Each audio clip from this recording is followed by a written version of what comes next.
Hello friends, welcome to Alpha Learning. Prime force, okay.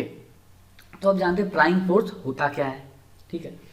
तो अगर हमारा कनेक्शन, जो भी हम लोग पढ़ते हैं, अभी पढ़ रहे हैं, जो भी कनेक्शंस के बारे में पढ़ रहे हैं, हम लोग का एजम्पशंस ये होता है कि हमारा कनेक्शन क्या रिजिड है, दैट इज उसमें कोई भी डिफॉर्मेशन नहीं आ सकता है। डिफॉर्मेशन नहीं आ सकता मतलब उसमें कोई भी चेंजेस नहीं आएगा उनके शेप में, ओके। बट इन एक्चुअल क्या होता है कि हमारा जो भी कनेक्शन, हमारे जो भी स्टील के मेंबर्स हैं, वो क्या होता है एक्चुअली में फ्लेक्सिबल होते हैं, ओके। समवॉट उनमें फ्लेक्सिबिलिटी होती है, वो कंप्लीटली रिजिड नहीं होते हैं, ओके। तो जब हम उनमें फोर्स लगाएंगे, बेसिकली जब उसमें टेंसाइल फोर्स लगाएंगे, तो क्या होगा कि उनमें डिफॉर्मेशन जनरेट होना शुरू होगा, ठीक है। उसी डिफॉर्मेशन के कारण क्या होता है कि कुछ पार्ट में कांटेक्ट लीव हो जाता है हमारे कनेक्शन के बीच में, और कुछ पार्ट में क्या होता है कनेक्शन जहाँ पर कांटेक्ट ज़्यादा होता है उसके कारण कांटेक्ट प्रेशर बढ़ जाता है, ओके। तो उसी के कारण क्या होता है हमारा additional stresses, additional force actually develop होता है ज़्यादा, और वो फोर्स क्या होता है बोल्ट्स पे डायरेक्टली ट्रांसफर हो जाता है। सेम उसी को क्या कहते हैं हम लोग, प्राइम फोर्स कहते हैं, ओके। मैं आपको फिगर दिखाऊंगा, थोड़ा सा ज़्यादा क्लियर होगा। पहले जो मैं कह रहा हूँ थोड़ा डिटेल में देखते हैं। When the bolts are subjected to direct tension, ये पहला केस है कि डायरेक्ट टेंशन होना चाहिए। Then due to flexibility of connected parts, दूसरा इंपॉर्टेंट ये है कि हमारे कनेक्टेड पार्ट्स जो कनेक्टेड मेंबर्स हैं वो फ्लेक्सिबल होने चाहिए, तभी उनमें आएगा प्राइम फोर्स। देन क्या होता है कि बोल्ट्स में एडिशनल फोर्स डेवलप होते हैं, उसको क्या बोलते हैं हम लोग, प्राइम फोर्स बोलते हैं, ओके। पहले ये स्टेटमेंट समझ में आ रहा है आपको। अब थोड़ा हम लोग थोड़ा फिगर देखते हैं तो ज़्यादा क्लियर होगा, ठीक है। तो पहला ये देखिए जॉइंट, ठीक है। ये क्या है हमारा, it is a rigid joint, okay. It is a rigid joint. अब रिजिड जॉइंट है तो मैंने क्या बताया कि इसमें प्राइम फोर्स नहीं जनरेट होता, क्यों? क्योंकि यहाँ पर कोई भी डिफॉर्मेशन नहीं होगा, जैसा आपको दिख रहा है ऐसा ही रहेगा, कितना भी आप इस पर फोर्स लगा ले, इसमें कोई भी मेंबर का डिफॉर्मेशन नहीं होगा, ओके।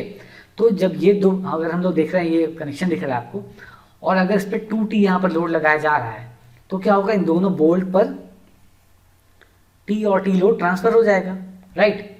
T और T लोड ट्रांसफर हो गया, इक्विलिब्रियम देख सकते हैं 2T, तो यहाँ पर T और T जनरेट हो जाएगा, फाइन। अब अगर हम लोग यहाँ पर क्रॉस सेक्शन कट करें बोल्ट का, ओके, तो बोल्ट का क्रॉस सेक्शन कट करके ऐसा आ जाएगा, और दोनों पे हमारा क्या हो जाएगा, T और T टेंसाइल लोड ट्रांसफर हो जाएगा, ठीक है। आप ऐसे समझ भी सकते हैं, दोनों अगर कनेक्शन को आप एक तरफ से पुल कर रहे हैं 2T से, तो क्या होगा, दोनों जो बोल्ट लगे हुए हैं यहाँ पर, उन दोनों में टेंशन डेवलप होगा, ठीक है। और कितना हो रहा है, T हो रहा है दोनों में, T एक में और T दूसरे में डेवलप हो रहा है, ओके, ठीक है। अब अगर हमारा कनेक्शन क्या है, थोड़ा फ्लेक्सिबल है, दैट इज मेंबर क्या है, थोड़े फ्लेक्सिबल है मेंबर्स, तो उसमें क्या होगा, अगर हम लोग 2T लोड लगाते हैं सपोज, ठीक है, यहाँ 2T लगा दिए हैं, तो देखिए किस तरह से हमारा मेंबर डिफॉर्म कर रहा है, ओके। जबकि पहले वाले केस में ऐसा कोई भी डिफॉर्मेशन नहीं हो रहा था।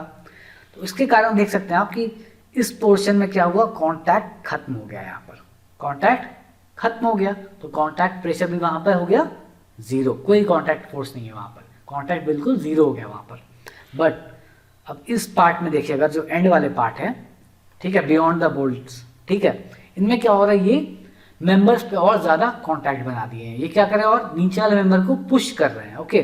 जब आप इसको पुल करेंगे इस तरह से, तो क्या होगा कि बीच में कांटेक्ट हो जा रहा है जीरो, और एंड्स पे क्या हो रहा है कि वो मेंबर, ऊपर वाले मेंबर क्या कर रहे हैं, नीचे वाले मेंबर को और ज्यादा पुश कर रहे हैं, ओके। जितने अमाउंट से पुश करेंगे, सेम अमाउंट से नीचे वाला मेंबर भी ऊपर वाले को पुश करेगा, ओके, इक्विलिब्रियम के लिए कांटेक्ट प्रेशर इक्वल होंगे वहां पर।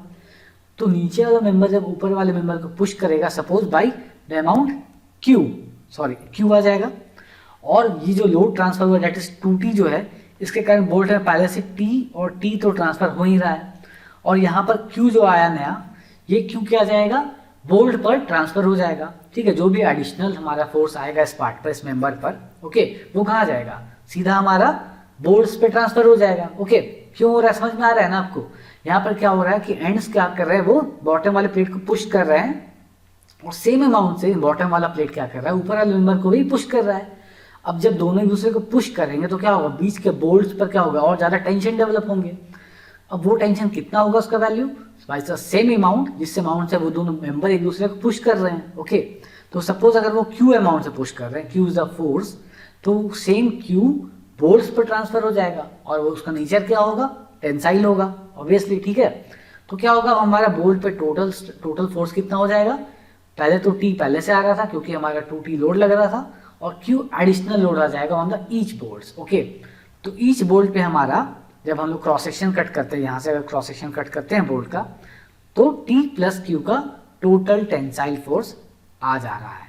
ठीक है, दिख रहा है आपको किस तरह से आ रहा है, जो भी हमारा मेंबर के बीच में कॉन्टैक्ट फोर्स बढ़ रहा है at the ends due to the flexibility of plates, flexibility of members. अगर मेंबर यहाँ पर हमारा फ्लेक्सिबल नहीं होता तो ऐसा कोई भी एडिशनल फोर्स डेवलप नहीं होता। तो ये कंप्लीट फोर्स ट्रांसफर हो जा रहा है बोल्ट के ऊपर और एडिशनल फोर्स डेवलप हो रहा है। बट अगर हम लोग इस फ्लेक्सिबिलिटी को कंसिडर ना करें तो क्या होता है कि हमने डिज़ाइन किसके लिए करेंगे, हम लोग फिर T के लिए डिज़ाइन करेंगे, बट एक्चुअली जब लोड लगेगा तो additional load that is T plus Q load लगने लगेगा हमारा बोल्ट पर, और हमारा बोल्ट डिज़ाइन है T लोड के लिए, तो क्या होगा, हमारा बोल्ट का फेलियर हो जाएगा वहाँ पर। सो कभी कभी क्या होता है कि प्राइम फोर्स को अगर हम लोग कंसिडर ना करें तो वहाँ भी हमारा फेलियर हो सकता है। ओके, प्रैक्टिकल कंडीशंस में ऐसा कभी कभी हो सकता है अगर हमारा प्राइम फोर्स बहुत ज़्यादा हो तो। ओके, तो ये एडिशनल जो पार्ट आया, this is the prime force. Okay, समझ में आ गया यहाँ तक प्राइम फोर्स किस तरह से जनरेट हो रहा है और बोल्ट्स पे किस तरह से ये एक्ट कर रहा है। ठीक है, क्यों हो रहा है, due to the flexibility of joint, और डायरेक्ट टेंशन होना चाहिए वहाँ पर, तभी हमारा क्या होगा, प्राइम फोर्स डेवलप होगा।